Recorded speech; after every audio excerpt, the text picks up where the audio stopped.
Welcome to Chapter 15 of Storming Babylon. In this chapter, we will continue to explore the exciting and action-packed world of this thrilling book. We hope you are enjoying the story so far and are eager to find out what happens next. As we delve deeper into the plot, we encourage you to immerse yourself in the exciting events that unfold. From thrilling action scenes to heart-pumping moments of suspense, Storming Babylon is sure to keep you on the edge of your seat. We appreciate your support and hope that you continue to enjoy the journey we have in store for you.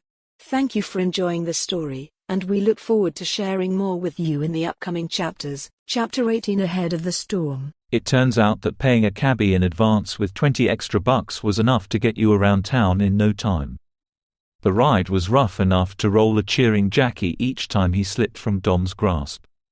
The cabbie screamed to a halt 10 feet from the front doors of Babylon, practically rolling the detectives out onto the curb. Once inside, the twins greeted them. "You are expected, detectives."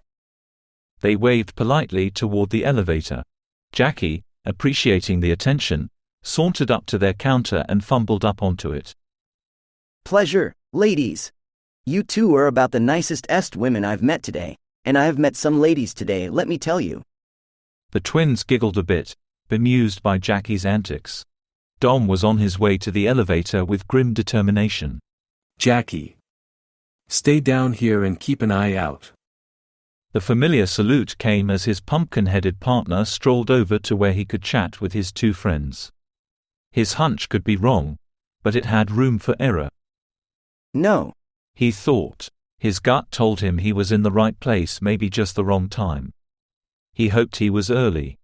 Lorenzo slid into Dom's path, holding a martini and wearing his casual suit. "Hey, kiddo, what's up?" Lorenzo was reading him. The guy could see through any face to get to the emotions in your head. He had said it was a great way to meet new friends. By that, he usually meant eye candy to hang off his arm for an evening. Truth be told, Lorenzo raised Dom for as long as he could remember. Even as an adult, he treated him a lot better than the man's blood-sucking peers. Dom had always suspected there was something between himself, Lorenzo, and Papa Mac they had never let him in on. It was another reason to keep his distance. "I have no time today, Lorenzo. Why don't you go play fetch with Paulina?" Dom had grumbled it, and it had been a bit harsh, but he needed it to sting a moment to buy him time to get to the elevator before Lorenzo recovered. It worked. Dom dealt with the twinge of guilt as he pressed the call button and slipped into the waiting car. Lorenzo was a classy kind of guy for a bloodsucker.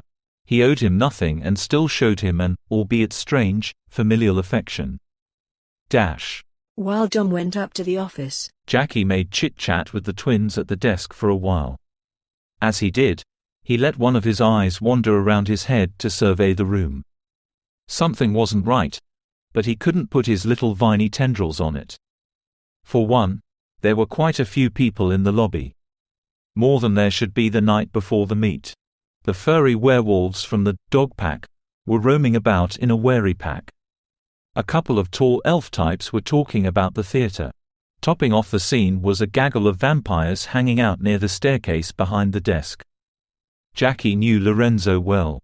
They had been fast friends when Dom got back from the war.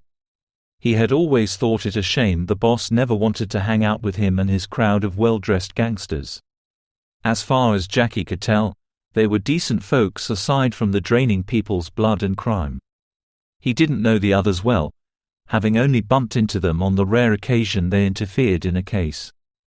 Everyone, staff included, looked nervous. Tension in the lobby could be cut with a knife.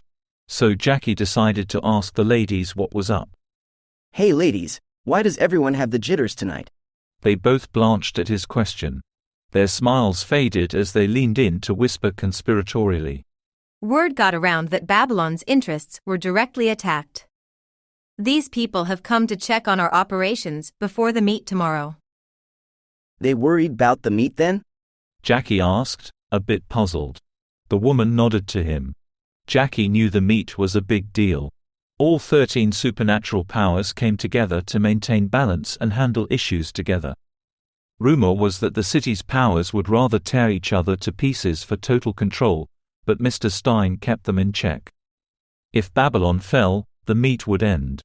Blood would run in the streets. That would be bad for everyone. Off in the lobby. Bruno walked up to Lorenzo with a worried look on his face. The large-framed vampire was generally as stoic and easygoing as anyone could wish for, but even he seemed on edge and uncomfortable as he stood waiting to be acknowledged. Boss, I got a handful of boys settled down in the lounge like you asked.